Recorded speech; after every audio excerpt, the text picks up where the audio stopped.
Good afternoon, ladies and gentlemen. Welcome to another exciting addendum episode. We're going to be looking at new Wonders Commanders available to you, and of course also me.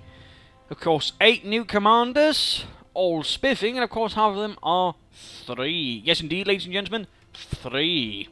So, who we'll be looking at today? Well, right here we do have the Defensive Tactics Community Commander. One of the 2 which you can get if you register, and of course I'll be making a small little video in that, sort of, to explain how that works, just in case, you know, someone's having trouble with it. Who knows, and who am I to judge? But Defensive Tactics, pretty straightforward. You get the Dushka, you get the PMD-6 anti-personnel mine, tank traps, anti-tank gun, heavy mortar, all early game stuff. I mean, you're not going to see anything late. It's quite, you know, reasonably powerful, rather infantry-centric, can be used defensively and reasonably offensively. So overall, nice little doctrine there, and of course again, free. You don't have to pay a dime for it. Amazing, isn't it? Yes, I know. Moving on, we have the Soviet Reserve Army, also one of the 3 doctrines. Starting out with the Soviet Irregulars, basically a bit like Partisans, except they have grenades and I think some other bits as well. Otherwise, they have a slight chance of some random weapons. You pop them at some building, you go around taking points, be a bastard behind enemy lines. Also note, they are irregulars. They are not elite commandos. They will not stand up much to the German Wehrmacht. You can use them to quickly ambush someone, appear behind an MG-42, incautiously placed with a back to a door. Someone pops up, pops a grenade, that's it. But again, don't expect actual combat troops. Very important, there do seem to be some that seem to be working under the idea that irregulars, and for that matter partisans, are somehow special combat troops. So do keep that in mind, ladies and gentlemen, and dear viewers. Popping over here, we actually have the partisan commander. Might as well, you know, deal with him as well, since we know already got the irregulars. The partisan tactics are a nice follow-up. We get the partisan troops, basically, you know, well, combat troops in a sense again, but partisans, they can really quickly decap points. They can't take the points.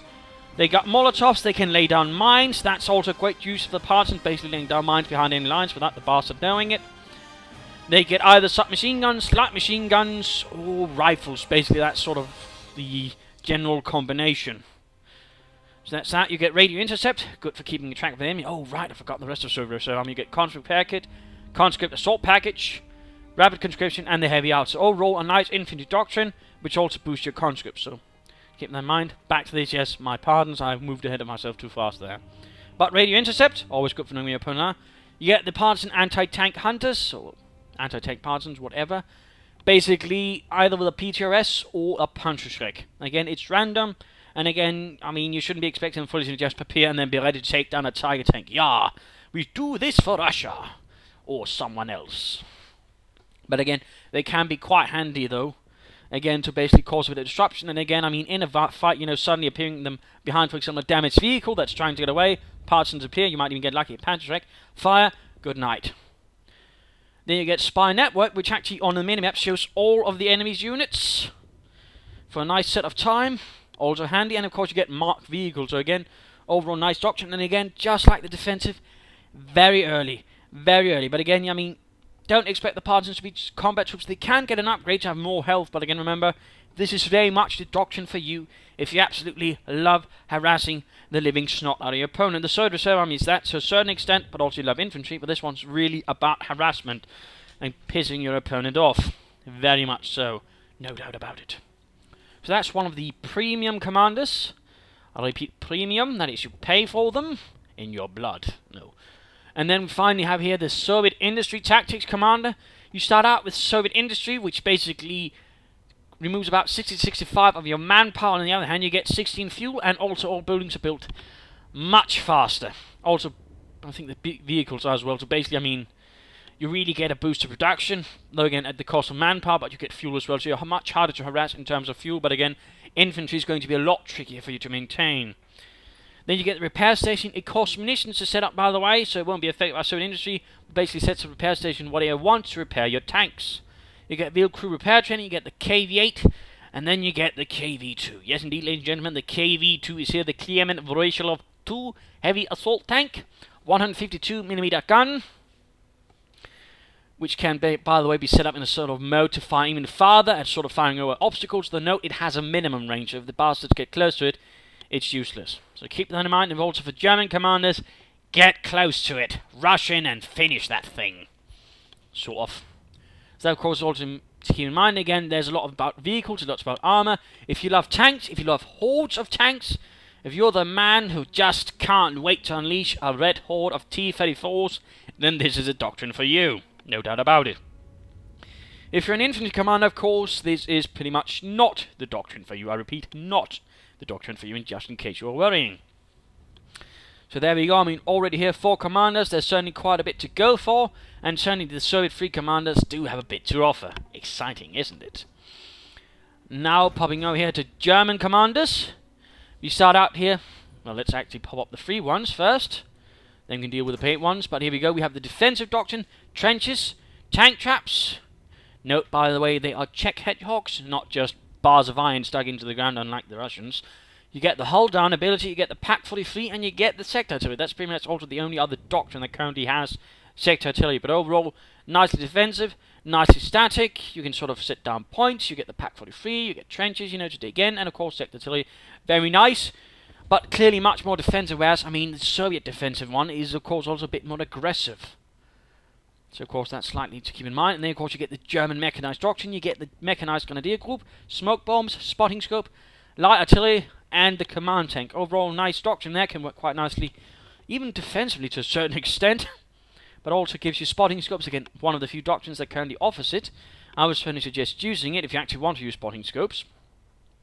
So overall, quite nice, quite handy. Now, moving over to the paid ones, the premium ones. We get the Luftwaffe supply, you get the airdropped medical supplies, in quotation mark, medical, which of course provides healing for your troops and a nice little combat boost and troops in a small radius around it, by the way. It's not just the gentleman picking it up, it's everyone around it. So for example, it can also affect an MG42, mortars, packs, and so what, if you sort of have an idea about that. And then you get the supply drop zone, which basically you throw over a certain targeted zone. And again, it has to be fuel or munitions, but then they'll basically get a lot of munitions or fuel out of it. Either 150 munitions or 50 fuel will be dropped across a minute. It can be, of course, be harassing. Again, partisans could, for example, swoop in and take it. Of course, be sure to defend it. But otherwise, basically, it's a method for you to get resources or to give your teammate resources. So in that sense, I mean, Luftwaffe supply doctrine can also be used quite handily in a team game to sort of keep your opponents or teammates moving. Not your opponents moving, that would be terrible. But for example, you know, you have a teammate, he's short on fuel, he does have some troops close to one fuel point, you pop the supply drop zone, he gets sufficient fuel to quickly get some tanks out, and you're good to go. Reconnaissance overflight, need not really to say any more. It's good, you know, do a good idea of what to go on.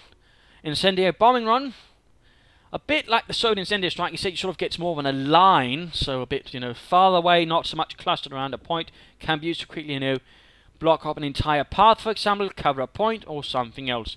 Quite nice and interesting. And of course, you have the ever-glorious Stuka bombing strike. That one hopefully shouldn't need any explanation. You get a Stuka, the Sturzkampfbomber, diving down and exterminating something, whatever it is, which has dared to be naughty in your sight. It will die. Finally, the elite troops doctrine. Probably one of the more surprising ones for people. I've certainly seen a few sort of surprised that all of a sudden the Germans have highly veteran units right off the bat. And that's thanks to the troop training ability. For about 55 manpower and 20 fuel, you can immediately train up a unit, give it a bunch of veterans experience. For a lot of the lower units, Grenadiers such, they immediately hit veterancy free. But of course, it's at the cost of fuel. In particular, early on in the game, that can suddenly mean, you know, your initial tearing up, getting scout cars or packs or whatever, will be delayed, which also means you will in fact be vulnerable to an armoured assault. So keep that in mind when using the troop training doctrine. It's grand, but don't go overboard or you might suddenly find yourself very much exposed to some nasty things. You get the Metal 24 stun grenades. I haven't really seen much use of that yet in the few games I've checked, but again, it basically, you know, allows you to quickly stun an enemy, quickly close in. They can't really do much all of a sudden, and all of a sudden you have a chance here to really do some serious damage to them, or for that matter to stop an assault. Say, for example, shock troopers are all of a sudden flanking one of your positions. You quickly pop a stun grenade, and suddenly give you time to reposition and deal with the advancing shock troopers. So in that sense, it can be quite handy. Pansectician, always lovely. Pop smoke, opponent can't see your tank. Jaeger Light Infantry upgrade, also handy. Also works really well with troop training. Pop up veterans if you feel and say some Grenadiers. Give them the Jaeger Light Infantry upgrade, you're good to go. To really cause some harm to your opponent and his morale. And then finally, we have the Tiger Ace ability. That one is pretty contentious at the moment. Personally, I'm currently not such a huge fan of it. Basically, currently what it does is it gives you a very powerful Tiger Ace. It can pretty much two-shot a T-34, so that's nice. It's got 50 range. It's got a bunch of nice things, but it also currently stops all resources from going in. I hope they will sort of look into that. Again, who knows what will happen in the future, but currently, again, you have to be aware, no more resources after you've called it in, so you have to have prepared for that. And again, I mean, the problem is also essentially a mine, it's all of a sudden not moving, or a T-34 rams into it, you're screwed, because if it hits the right spot, the main gun is out, and of course, any pioneers you have will be very exposed targets because you can't replace them. So that's for the problem, but otherwise, very powerful unit. Very powerful unit, but again, with vulnerabilities, because against one unit, and again, because you'll be having no resources, so you'll essentially be on a timer as soon as you get it. But otherwise, even then, if you have no intention of using the Tiger Ace, the rest of the Doctrine is pretty damn awesome.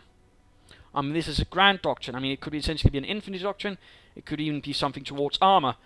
But even then, again, great Doctrine, I could certainly recommend it if you're sort of more towards elite troops, or certainly, you know, pulling out a quick one with, for example, vetting up a certain unit. For example, you know, oh, I've got a scout car, veterans are free, now I have a really powerful scout car, or, you know, a sniper, Panzer Grenadiers, a Stug, another Stug, a Panzer IV, or a Stug. So some things here to sort of keep in mind when using this Doctrine. And again, I mean, great for the one who likes infantry armor, or if you want a Tiger Ace, of course. And again, Luftwaffe if you sort of prefer a more sort of supportive style, but even then, I mean, it can be used aggressively. It can be used in 1 vs 1. I mean, the airdrop medical supplies, if used properly, can really, you know, be quite handy for launching limited assaults, keeping your troops going in the field. And of course, the supply drop zone, again, well handled, can give you the boost you need to quickly move up some armor. But again, it's not going to give you any armor, for that matter, no specific units. So in that sense, of course, it might quite not have the flair that some people like. It's very much more of an indirect Doctrine. But there you go. I hope you got some ideas on all of these new wondrous, handsome commanders. I hope you got some ideas of what you might try to get if you haven't already. Also note, the Elite Troops Doctrine and the Soviet Industry Tactics are currently part of a bundle with the Victory at Stalingrad bit of DLC as well. So you can first get that, and you'll get basically what the amounts to one of these two commanders for free on top of the rest. So that's also a bit of fun. But I hope you enjoyed this. I hope you learned a bit from it. Feel free to, of course, share with your friends and all that. Feel free to ask questions if there's something you'd like clarification of about these commanders in the comments. This is Imperial Dane saying cheers.